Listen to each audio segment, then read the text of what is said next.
السلام علیکم ورحمۃ اللہ وبرکاتہ۔ الحمد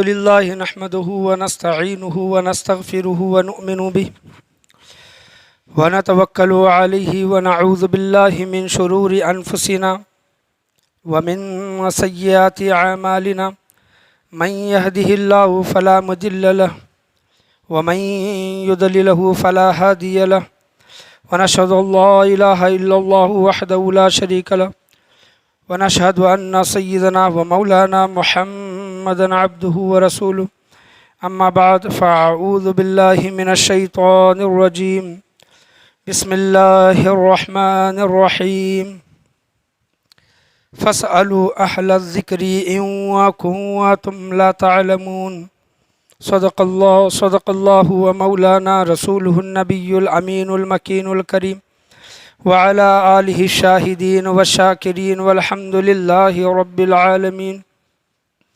آئیے ہم اور آپ گنبد خضرا میں آرام فرمانے والے آقا، لمبے لمبے ہاتھوں سے بھیک دینے والے داتا، حضور پرنور شفیع یوم النشور جناب احمد مجتبیٰ صلی اللہ تعالیٰ علیہ وسلم کی بارگاہ گوہر بار میں درود و سلام کا ہدیہ نشاور کریں۔ پڑھیے بآواز بلند، اللہم صلی علی محمد وعلی آل محمد وبارک سلم صلی علیہ الصلاۃ والسلام علیک یا رسول اللہ صلی اللہ علیہ وسلم۔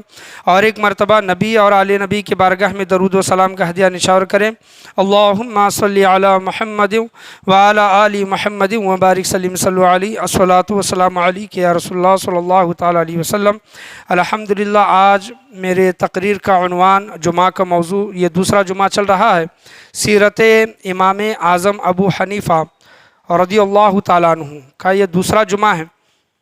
پچھلے جمعہ ان کے متعلق، پیدائش کے متعلق کنیت، القاب اور کچھ مختصر زندگی کے واقعات، ان کے بچپن کے واقعات بیان کیے گئے تھے، اور آج کچھ واقعات رہتے ہیں۔ اور میں پچھلے جمعہ بولا تھا کہ بہت سے لوگ اعتراضات کرتے ہیں کہ امام اعظم ابو حنیفہ نعمان بن ثابت رضی اللہ تعالیٰ عنہ نے اپنے قیاس سے، اپنی سوچ سے اور اپنے حساب سے مسئلے مسائل بیان کیے ہیں۔ تو آج ان کی مختصر زندگی کو آج ہم دیکھتے ہیں، واقعات کو دیکھتے ہیں کہ امام اعظم ابو حنیفہ رضی اللہ تعالیٰ عنہ کی زندگی کیا تھی۔ آج ہم حنفی کہلاتے ہیں اور حنفی مسلک کے حساب سے نمازیں ادا کرتے ہیں، تو ان کی زندگی، مختصر زندگی آج میں آپ کے سامنے پیش کروں گا۔ واقعات کی روشنی میں آج ہم ان کی زندگی کو سمجھنے کی کوشش کرتے ہیں کہ دیکھیں کہ بہت سے ایسی چیزیں ہیں کہ انسان وہ پورا علم حاصل نہیں کر سکتا۔ ایسے بہت سے معاملات ہیں۔ مثال کے طور پر میں آپ کے سامنے بیان کرنا چاہوں، سمجھانا چاہوں کہ انسان پورے کے پورے قرآن کا مطالعہ نہیں کر سکتا، یعنی پوری کی پوری قرآن کی آیتوں کو سمجھنا، اس کے شان نزول کو، آیت کی شان نزول کو سمجھنا، آیت کا حکم باقی ہے یا پھر منسوخ ہو گیا، اس کا علم حاصل کرنا، پورے کے پورے احادیث کریمہ کا علم، جو آپ صلی اللہ تعالیٰ علیہ وسلم نے احادیث کریمہ بیان کی ہے، پورے حدیثوں کا علم حاصل کرنا، صحابہ کرام کے اقوال کو جمع کرنا، پھر اس کے متعلق کوئی مسئلے کا حل نکالنا، کوئی سوال کا جواب نکالنا، یہ ہر ایک انسان کی بس کی بات نہیں ہے، ہر ایک کی بس کی بات نہیں ہے۔ ہر ایک انسان اپنے فیلڈ میں ماہر ہوتا ہے۔ اگر ہم ڈاکٹر کے پاس جائیں گے تو ڈاکٹر کو اگر ہم اپنا مسئلہ بیان کریں گے، اپنی بیماری بیان کریں گے، تو وہ ڈاکٹر بخوبی جانتا ہے اس بیماری کا علاج کیا ہے اور مسئلے کا حل کیا ہے، سوال کا جواب کیا ہے۔ وہ ڈاکٹر چٹھی پر دوائی لکھ کر دے گا۔ اگر کوئی مسئلہ کورٹ کا مسئلہ ہے، وکیل کے پاس جائیں گے تو وکیل ہمیں وہ جو صلاح و مشورہ دے گا تو کوئی اور نہیں دے سکتا۔ ایک انسان جڑی بوٹی لے کر بیٹھا ہے، جڑی بوٹیاں اس کے سامنے ڈھیر ساری ہیں، لیکن ہر انسان جڑی بوٹی کے متعلق نہیں جانتا، لیکن وہ انسان جانتا ہے جڑی بوٹی والا کہ کون سی جڑی بوٹی کس کے لیے کام آتی ہے۔ اگر ہم اس کے پاس جائیں گے تو وہ اس کا مسئلہ یا پھر وہ دوائی وہ بتا دے گا۔ اسی طرح کا اسلام میں مسئلے مسائل جو ہیں، ہر انسان ہر مسئلے کا حل نہیں جانتا۔ اور یہ جو ائمہ کرام ہیں، یہ جو کہتے ہیں نا کہ 4 امام 14 خانوادے 12 امام، یہ یہ 4 امام کا جو ذکر جو شروع میں کیا جاتا ہے، یہ 4 امام کون ہیں؟ 12 امام تو ہیں، 12 امام کے متعلق تو ہر کوئی جانتا ہے، لیکن 4 اماموں کا جو ذکر کیا جاتا ہے، 4 امام 14 خانوادے اور 4 پیر کا بھی جو ذکر کیا جاتا ہے، قادری، چشتی، نقشبندی، سہروردی، یہ جو بڑے بڑے سلسلے کے جو بزرگ ہیں، یہ جو دعاؤں میں یہ جو مانگتے ہیں، یہ جو 4 اماموں کا جو ذکر کیا جاتا ہے، یہی 4 امام ہیں: امام اعظم، امام شافعی، امام مالک، امام احمد بن حنبل رضی اللہ تعالیٰ علیہم اجمعین۔ اور ان 4 اماموں میں سب سے بڑے امام کون؟ امام اعظم ابو حنیفہ۔ تو ہر کوئی قرآن کا پورا کے پورا علم حاصل نہیں کر سکتا، حدیث کا پورا کے پورا علم حاصل نہیں کر سکتا، صحابہ کرام کے اقوال کو پوری ایک جگہ جمع نہیں کر سکتا۔ اگر قرآن کا علم حاصل بھی کر لے، حدیث کا علم حاصل بھی کر لے اور صحابہ کرام کے پوری زندگی کے اقوال کو جمع بھی کر لے، تو ہو سکتا ہے کہ وہ مسئلے مسائل اس طرح نہ نکال پائیں جس طرح امام اعظم یا پھر 4 اماموں نے نکالے ہیں مسئلے مسائل۔ تو یہ ان کا اپنی زندگی میں بہت بڑا کردار ہے، اور یہ امام 100، 150، 200، 400 سال پہلے کے نہیں ہے، بلکہ صحابہ کرام، تابعین، تبع تابعین کے زمانے کی یہ امام ہے۔ تو آپ اندازہ لگا لیں کہ 1300، 1350 سال پہلے کی یہ امام، اور ان کا مقام و مرتبہ، 4 اماموں کا مقام و مرتبہ یہ ہے کہ آپ سلسلہ قادریہ لے لیں، سلسلہ چشتیہ لے لیں، سلسلہ سہروردی لے لے، نقشبندی لے لے، رفاعی لے لے، بڑے سے بڑے خواجہ، بڑے سے بڑے غوث کسی نہ کسی ایک امام کی پیروی کی ہے، سبحان اللہ۔ انہوں نے بھی، خواجہ غریب نواز ہو، خواجہ غریب نواز رحمۃ اللہ علیہ حنفی مسلک سے تعلق رکھتے تھے، امام اعظم ابو حنیفہ کی پیروی کرتے تھے، امام حضور غوث اعظم رضی اللہ تعالیٰ عنہ یہ حنبلی مسلک سے تعلق رکھتے تھے، حنبلی مسلک کو فالو کرتے تھے۔ امام رفاعی، احمد کبیر رفاعی کے متعلق آتا ہے کہ وہ شافعی مسلک سے وہ تعلق رکھتے تھے۔ تو دیکھیں کہ اتنے بڑے خواجہ، اتنے بڑے غوث، کتب، قلندر، امام، اپنے وقت کے ولی، اور وہ کس کی پیروی کر رہی ہیں؟ امام اعظم کی ہیں، امام شافعی کے ہیں، امام احمد بن حنبل کے، امام مالک کے ہیں۔ جب اتنے بڑے لوگ ان کی پیروی کر رہے ہیں، تو آج کچھ لوگ یہ کہتے ہیں کہ پیروی کرنا کہاں سے ثابت ہے، اقتداء کرنا کہاں سے ثابت ہے؟ کیا صحابہ کرام نے کسی امام کی پیروی کی تھی؟ کیا صحابہ کرام کا کوئی امام تھا؟ صحابہ کرام کا امام الانبیاء محمد رسول اللہ صلی اللہ تعالیٰ علیہ وسلم تھے۔ ان کے امام کون تھے؟ صحابہ کرام کے امام حضور صلی اللہ تعالیٰ علیہ وسلم تھے۔ جب کبھی بھی صحابہ کرام کی زندگی میں کوئی مسئلہ پیش آتا، کوئی بھی، تو وہ صحابہ کرام فوراً حضور صلی اللہ علیہ وسلم کی بارگاہ میں چلے جاتے، اور آپ صلی اللہ علیہ وسلم جس طرح حکم دیتے، اس حکم کی صحابہ کرام اس پر عمل کرتے، اور وہ شریعت بن جاتا۔ حضور صلی اللہ علیہ وسلم کا حکم کیا بن جاتا؟ شریعت بن جاتا۔ حضور صلی اللہ علیہ وسلم کے ظاہری وصال کے بعد، اکابر صحابہ کا اس دنیا سے چلے جانے کے بعد چند صحابہ کرام رہ گئے، اور بعد میں ایسے مسئلے مسائل پیش آنے لگے کہ اگر ایسی غلطی ہو جائے، مسئلہ پیش آ جائے تو کیا کریں؟ تو امام اعظم ابو حنیفہ رضی اللہ تعالیٰ عنہ ہو، باقی کے 4 امام ہو، انہوں نے قرآن کی پوری آیتوں کو ایک جگہ جمع کیا، احادیث کریمہ کو پوری ایک جگہ جمع کیا، اور صحابہ کرام کے اقوال کو ایک جگہ جمع کیا۔ اور جب کبھی بھی کوئی مسئلہ پیش آتا تو سب سے پہلے وہ جو 4 امام ہیں، سب سے پہلے قرآن سے وہ مسئلے کو حل کرتے، قرآن سے۔ اگر قرآن سے وہ مسئلہ حل نہیں ہو رہا تو احادیث کریمہ کو دیکھتے، احادیث کریمہ سے بھی وہ مسئلہ حل نہیں ہو رہا تو صحابہ کرام کی زندگی کے اقوال سے، صحابہ کرام کی زندگیوں سے دیکھتے کہ ان کی زندگیاں کیا کہتی ہے، تو اس سے بھی مسئلہ حل نہیں ہو رہا تو قرآن کو، حدیث کو، صحابہ کرام کے اقوال کو سامنے رکھ کر اپنا اجتہاد، اپنا قیاس، اپنا گمان پیش کر کے وہ مسئلے کا حل بتاتے، اور وہ مسئلہ بھی ایسا ہوتا کہ وہ کبھی قرآن و حدیث کے خلاف وہ بات نہیں کرتے۔ آپ دکھا دیں، یہ ویڈیو بن رہا ہے، بہت سے لوگ دیکھتے ہوں گے، کوئی ایک امام کا مسئلہ آپ بتا دے کہ کسی امام نے مسئلے کا حل اس طرح بیان کیا ہے اور وہ مسئلے کا حل قرآن و حدیث کے خلاف ہو۔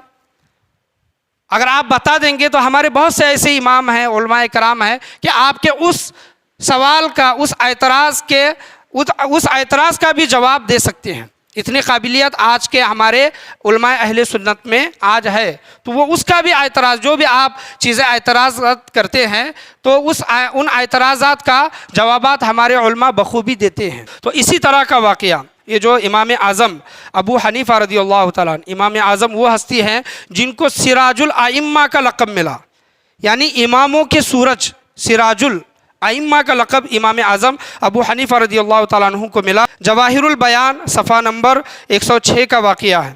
امام باقر رضی اللہ تعالیٰ عنہ، 12 اماموں میں سے ایک امام ہے، امام باقر رضی اللہ تعالیٰ عنہ تک جب یہ خبر پہنچی کہ ایک امام ہیں امام اعظم ابو حنیفہ نعمان بن ثابت، کہ وہ ان کے پاس جو بات پہنچائی گئی اور اپنی من گھڑت پروپیگنڈا جو پھیلایا گیا، تو امام باقر رضی اللہ تعالیٰ عنہ کے تک بات یہ پہنچی کہ امام اعظم اپنے دل سے، اپنی سوچ و فکر سے، اپنے طور طریقے سے مسئلے کا حل بیان کرتے ہیں، نہ کہ قرآن و حدیث کے روشنی میں، اور ان کے مسئلے مسائل قرآن و حدیث کے خلاف بھی ہوتے ہیں۔ تو دیکھیں کہ آج کے دور میں جو لوگ ان پر اعتراضات کرتے ہیں، یہ آج کے دور سے نہیں کر رہے، بلکہ 1300 ساڑھے 1300 سال پہلے سے یہ معاملہ چل رہا ہے۔ یعنی ان کے زمانے میں بھی لوگ ان سے مخالفت کرتے تھے، اعتراضات کرتے تھے۔ تو جب امام باقر رضی اللہ تعالیٰ عنہ تک جب یہ بات پہنچی اور امام اعظم ابو حنیفہ رضی اللہ تعالیٰ عنہ سے جب ان کی ملاقات ہوئی، تو امام باقر رضی اللہ تعالیٰ عنہ نے کہا کہ آپ وہی شخصیت ہے جو میری نانا جان کے شریعت کے خلاف، قرآن اور حدیث کے خلاف آپ مسئلے مسائل بیان کرتے ہیں۔ تو امام اعظم ابو حنیفہ رضی اللہ تعالیٰ عنہ نے کہا کہ ایسی تو کوئی بات نہیں ہے، آپ کے ہمارے نزدیک بہت بڑی عزت ہے، اور امام اعظم ابو حنیفہ اہل بیت اطہار کے بہت بڑے عاشق تھے، یاد رکھیں، بہت بڑے، اور ان کے متعلق آیا ہے کہ وہ اہل بیت اطہار کے جو لوگ تھے ان کو اپنے مال سے 40,000 اشرفیہ یا پھر دینار امام اعظم ابو حنیفہ رضی اللہ تعالیٰ عنہ اہل بیت اطہار کی شان میں پیش کیا کرتے تھے، خدمت میں پیش کیا کرتے تھے، اتنے بڑے عاشق تھے امام اعظم ابو حنیفہ۔ تو انہوں نے کہا کہ ایسی تو کوئی بات نہیں ہے، آپ بھی لائق تعظیم ہیں، اور امام باقر رضی اللہ تعالیٰ عنہ کو امام اعظم ابو حنیفہ نے عزت کے ساتھ بٹھایا، اور کچھ مسئلے مسائل سمجھانے کے لیے، امام باقر رضی اللہ تعالیٰ عنہ کو سمجھانے کے لیے امام اعظم ابو حنیفہ رضی اللہ تعالیٰ عنہ نے کچھ سوالات کیے۔ سوالات کیا کیے دیکھیں، اور آج کے جو لوگ اعتراضات کرتے ہیں، اور اس واقعے کی روشنی میں امام اعظم ابو حنیفہ رضی اللہ تعالیٰ عنہ کی سیرت کو، زندگی کو دیکھے کہ امام اعظم ابو حنیفہ نے امام باقر سے کہا کہ سرکار آپ بتائیں کہ نماز زیادہ افضل ہے یا پھر روزہ زیادہ افضل ہے؟ نماز زیادہ افضل ہے یا پھر روزہ؟ تو امام باقر رضی اللہ تعالیٰ عنہ نے کہا کہ نماز کا مقام و مرتبہ سب سے بڑا ہے، نماز کسی بھی صورت میں معاف نہیں ہے۔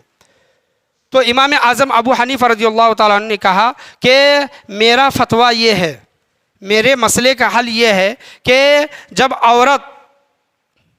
عورت ناپاکی کے حالت میں ہو، اور ناپاکی کے حالت میں جتنی نمازیں عورت کی قضا ہوتی ہیں وہ قضا ادا نہ کرے، وہ معاف ہے ان کے لیے، نمازیں کیا ہیں؟ معاف ہے۔ اور روزے کے متعلق یہ ہے کہ رمضان کے مہینے میں اگر عورت ناپاک ہے، جتنے دن ناپاک رہے گی اور جتنے روزے چھوٹیں گے ان روزوں کی قضا کی جائے۔ امام اعظم ابو حنیفہ نے کہا کہ جتنے روزے چھوٹ رہے ہیں ان کی قضا کی جائے۔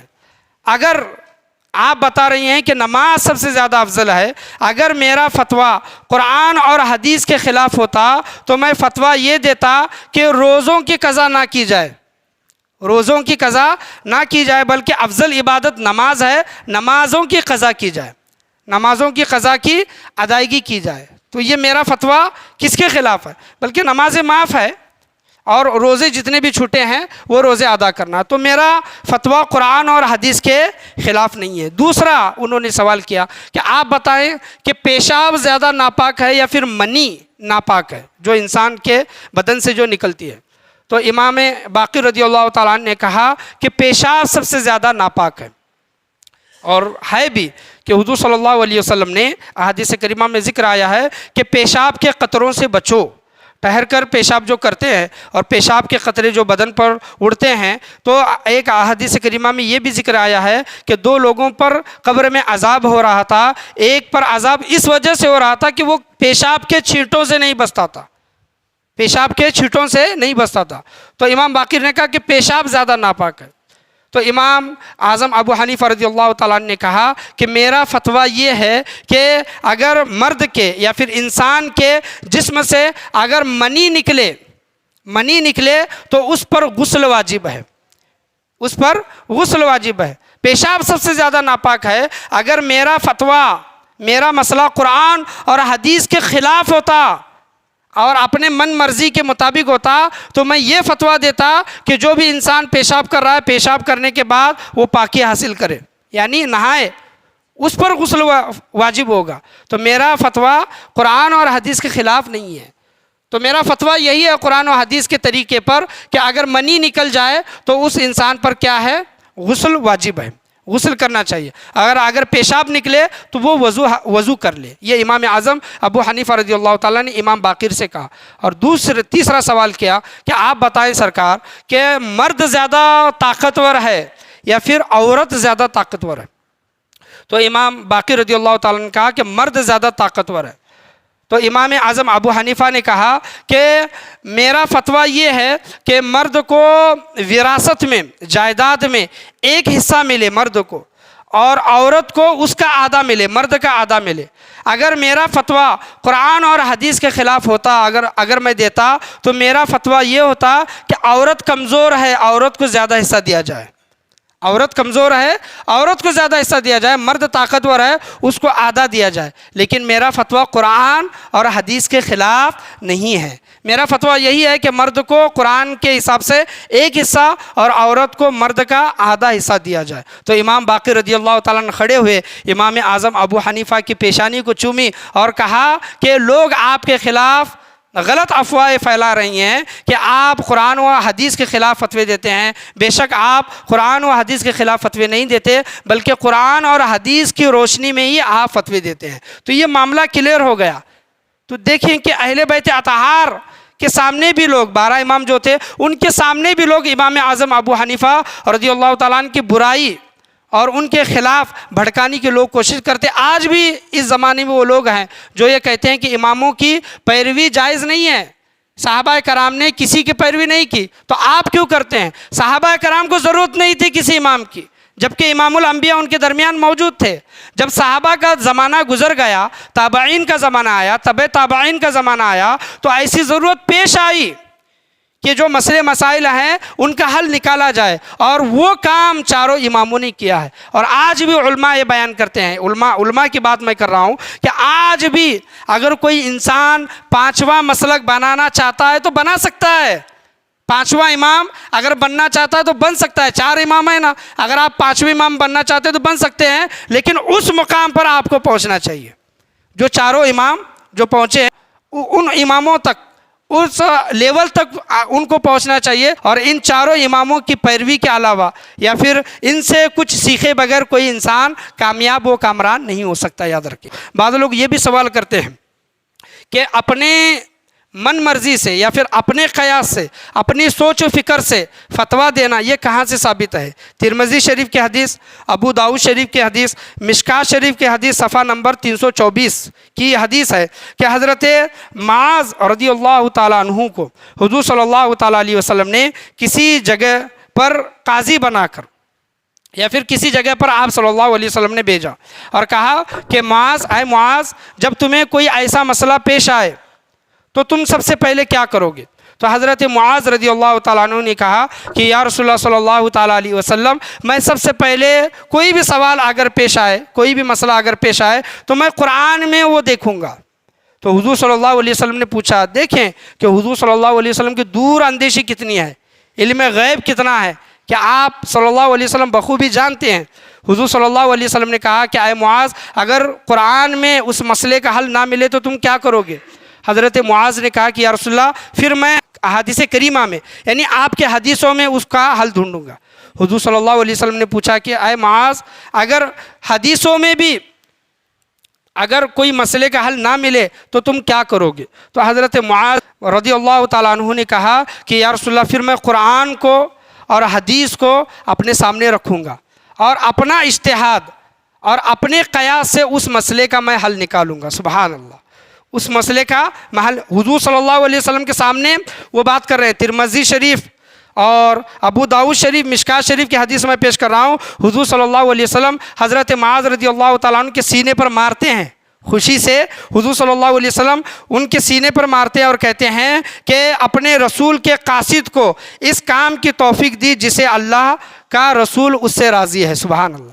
حضور صلی اللہ علیہ وسلم کے جملے سنے، حدیث کے جملے۔ آپ صلی اللہ علیہ وسلم کہتے ہیں کہ اے معاذ، بہترین، بہت اچھا، اپنے رسول کے قاصد کو اس کام کی توفیق دی جس سے اللہ کا رسول راضی ہے۔ یعنی اے معاذ، جو تم قرآن اور حدیث کو سامنے رکھ کر اپنا قیاس، اپنا مسئلہ جو تم پیش کرو گے، اس سے اللہ کا رسول تم سے راضی ہے۔ سبحان اللہ۔ اس سے اللہ کا رسول تم سے راضی ہے۔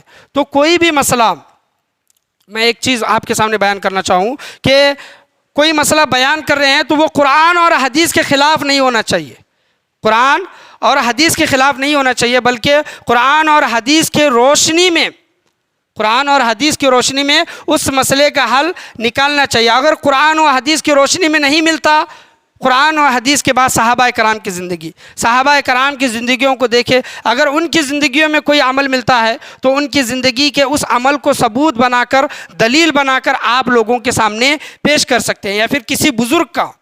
اور بہت سے لوگ ہمارے اندر ایسی بدعتیں، ایسی گمراہیاں آ گئی ہیں، بہت سے، میں کسی ایک کا نام نہیں لوں گا، آپ سمجھ جائیں کہ وہ کیا کیا ہے۔ نہ اس کا ذکر قرآن سے ثابت ہے، نہ حدیث سے ثابت ہے، نہ صحابہ کرام کے اقوال سے ثابت ہے، نہ چاروں اماموں نے اس مسئلے کے حل کے متعلق بیان کیا ہے، پھر بھی ہمارے اندر وہ بدعتیں، وہ گمراہیاں دکھائی دیتے ہیں۔ تو ہم قرآن و حدیث کے راستے پر چلنے والے ہیں، چار اماموں سے محبت، ایک امام اعظم ابو حنیفہ رضی اللہ تعالیٰ عنہ کی پیروی کرنے والے ہیں۔ آپ ان کی زندگی سے دیکھیں، امام اعظم ابو حنیفہ رضی اللہ تعالیٰ عنہ نے کسی چیز کو اگر جائز کہا ہے تو آپ عمل کریں، اگر ذکر نہیں کیا ہے تو چھوڑ دیں، کسی چیز کو اگر ناجائز کہا ہے تو اس چیز کو چھوڑ دیں۔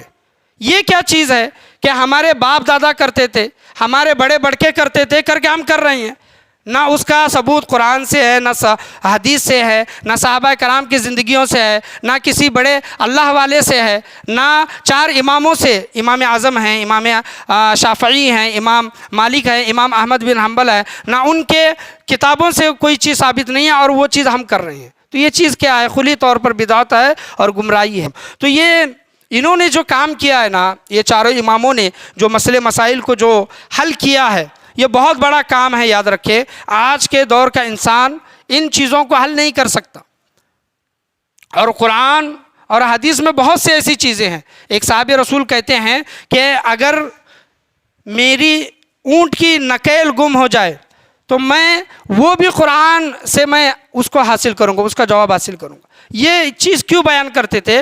کیونکہ وہ ویسا علم رکھتے تھے، آج ہم یا پھر دوسرے لوگ ہیں ویسا علم نہیں رکھتے، اسی وجہ سے ایسے باتیں کرتے ہیں۔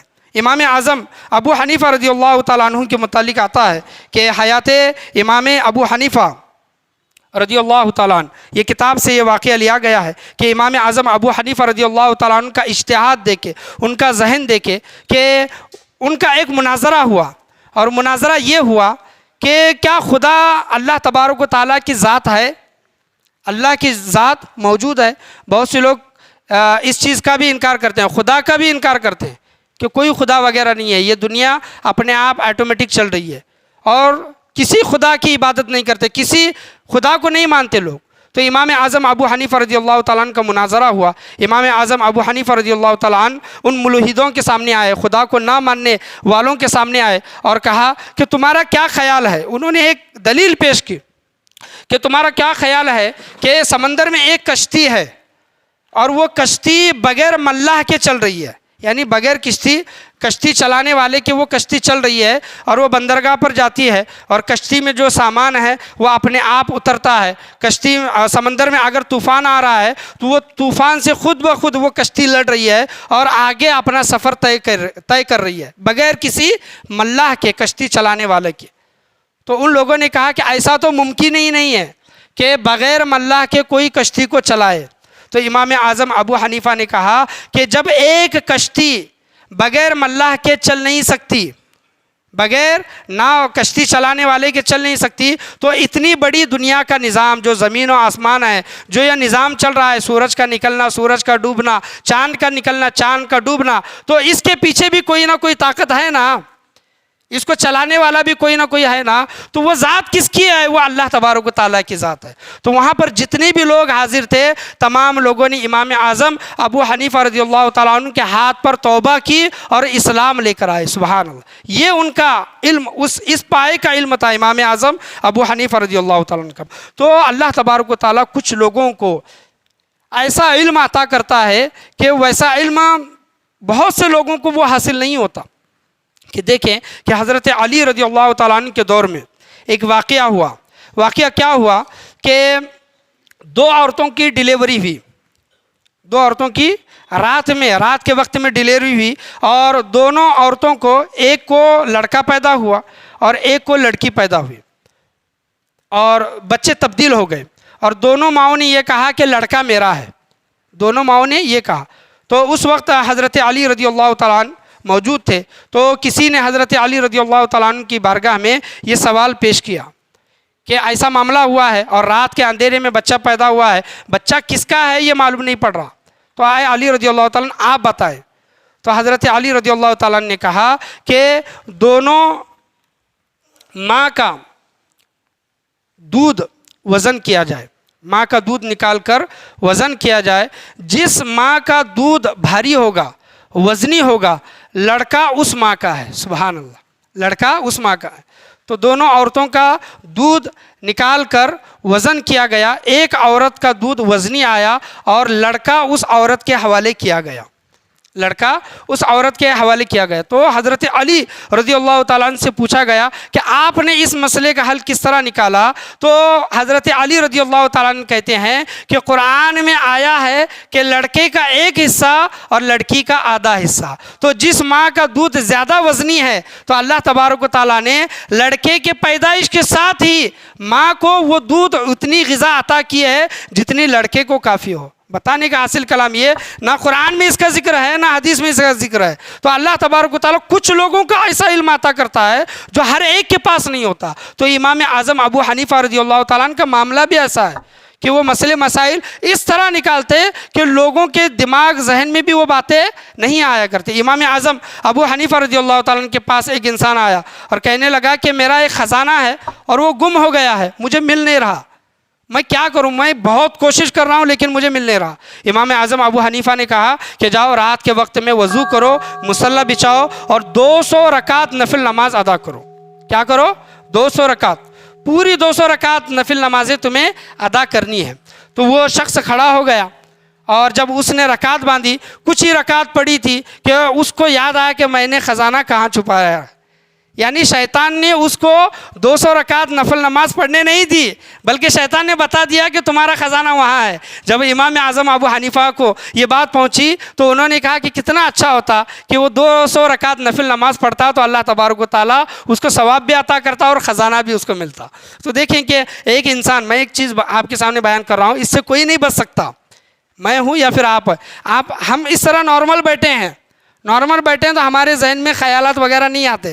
جب نماز کے لیے جب رکعت بنتے ہیں تو ہر ایک چیز خیال ہمارے دماغ میں آنی شروع ہوتی ہے۔ کیا ہوتی ہے؟ ہر ایک چیز، کبھی مارکیٹ میں ہیں، کبھی گھر میں ہیں، کبھی بیوی کی بات، کبھی بچے کی بات، کبھی اسکول کی بات۔ یہ کیا ہے؟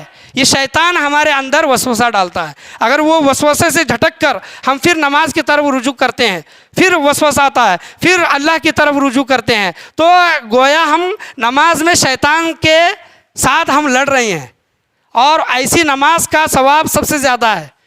کیونکہ انسان شیطان کی وسوسوں سے دور ہو کر اللہ کی ذات کی طرف متوجہ ہو رہا ہے۔ تو دیکھیں کہ آپ کوئی بھی نماز پڑھتا ہے تو اس کو خیالات آنے شروع ہوتے ہیں، کیوں؟ شیطان یہ چاہتا ہے کہ یہ بندہ نماز نہ پڑھے۔ تو امام اعظم ابو حنیفہ رضی اللہ تعالیٰ نے ایک ترکیب نکالی کہ تو نماز پڑھ، تیرا خزانہ کہاں چھپا ہے تجھے یاد آ جائے گا۔ امام اعظم ابو حنیفہ رضی اللہ تعالیٰ عنہ سے کسی نے پوچھا کہ حضرت آپ کی عمر کیا ہے؟ تو امام اعظم ابو حنیفہ رضی اللہ تعالیٰ نے کہا کہ میری عمر 2 سال ہے۔ کتنی؟ 2 سال۔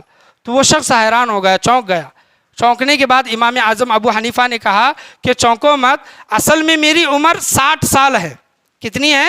اصل میں میری عمر 60 سال ہے، لیکن 2 سال میں نے سیدنا امام جعفر صادق رضی اللہ تعالیٰ عنہ کے ساتھ جو گزارے ہیں، سبحان اللہ، اور ان سے جو کچھ میں نے سیکھا ہے اور انہوں نے جو کچھ میری تعلیم و تربیت کی ہے، امام جعفر صادق جن کے ہم کنڈے مناتے ہیں، آج لوگ ان کو بھی ناجائز کہتے ہیں، کنڈے ہو، 11ویں ہو، چھٹی شریف ہو، کیا ہے یہ ایصال ثواب کے یہ طریقے ہیں، یاد رکھیں یہ طریقے ہیں۔ آپ ان چیزوں پر فتوے نہ دیں، بلکہ ہم ایک بزرگان دین کو خراج عقیدت پیش کر رہے ہیں، ان کو ثواب پہنچا رہے ہیں۔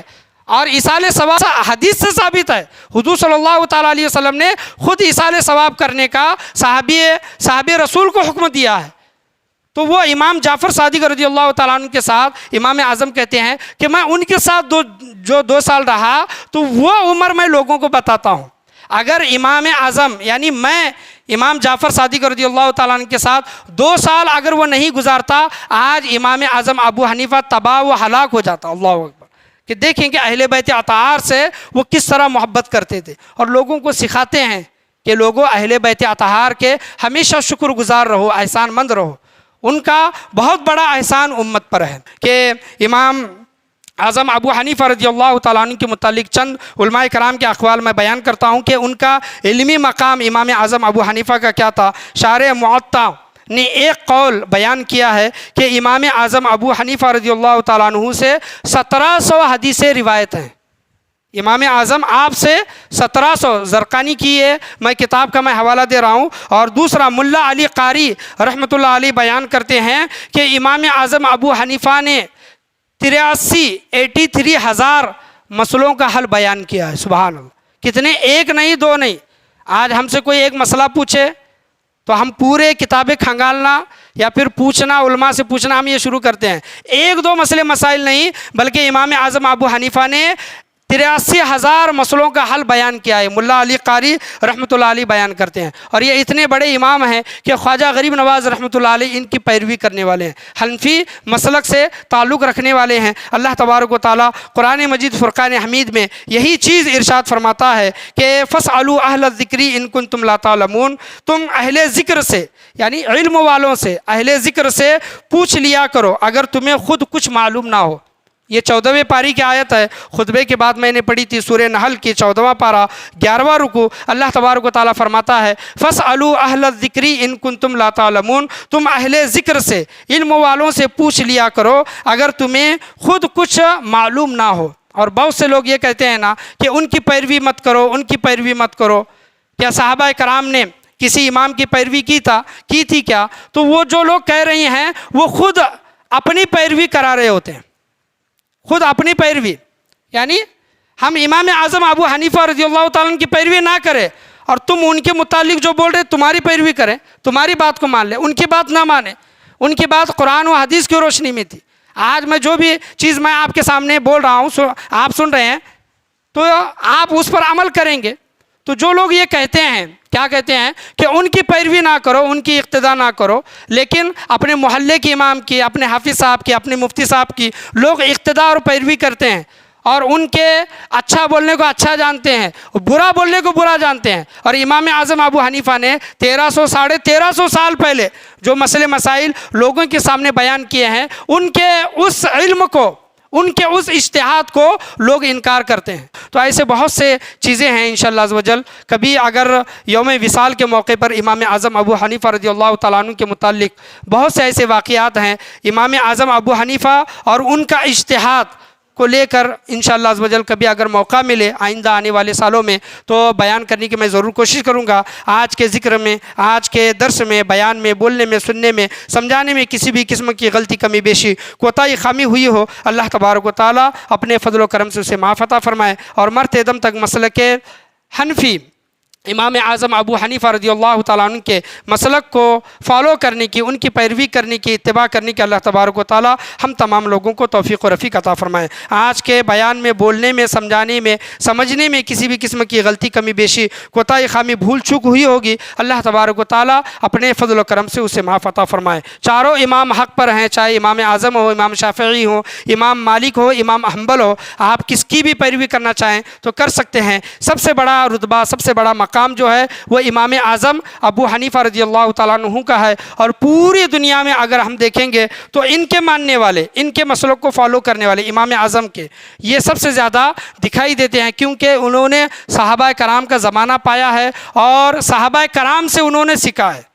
امام اعظم نے صحابہ کرام سے سیکھا ہے، اور دیکھیں کہ صحابہ کرام کے دور میں بھی امام اعظم ابو حنیفہ رضی اللہ تعالیٰ عنہ کوئی مسئلے مسائل پیش کرتے تو کسی صحابی نے مخالفت نہیں کی، کسی امام نے، اہل بیت اطہار کے لوگ اس وقت حیات تھے، کسی نے اس وقت ان کی مخالفت نہیں کی، ان کے دشمنوں نے ان کی مخالفت کی۔ اور وہ صحابہ کرام جو حضور صلی اللہ علیہ وسلم کے متعلق، اللہ کے متعلق، قرآن و حدیث کے متعلق اپنے باپ کی بات کو بھی سننا گوارا نہیں کرتے تھے۔ ان کا باپ بھی اگر بولتا، صحابہ کرام کا باپ اگر سمجھ لیں کہ کافر ہے، یا پھر بھائی کافر ہے، یا پھر گھر والا کوئی کافر ہے اور اسلام کو نہیں مانتا، اور وہ حضور صلی اللہ علیہ وسلم کے متعلق بات کر رہا ہے، یا پھر قرآن و حدیث کے خلاف کوئی بات کر رہا ہے، کہ ان کے خلاف اگر کوئی بات کر رہا ہے تو صحابہ کرام برداشت نہیں کرتے۔ خود سیدنا ابو بکر صدیق رضی اللہ تعالیٰ عنہ اپنے بیٹے سے کہتے ہیں کہ ان کے بیٹے نے کیا کہا تھا کہ ابا جان، میرا آپ پر ایک احسان ہے، جنگ بدر میں آپ میری تلوار کے نیچے آ گئے تھے تو میں نے باپ سمجھ کر آپ کو چھوڑ دیا۔ تو ابو بکر صدیق رضی اللہ تعالیٰ عنہ کہتے ہیں کہ بیٹا، اگر میدان بدر میں تو میری تلوار کے نیچے آتا، میں یہ دیکھتا نہیں کہ تو میرا بیٹا ہے، بلکہ میں یہ دیکھتا کہ تو رسول کریم صلی اللہ علیہ وسلم کا دشمن ہے۔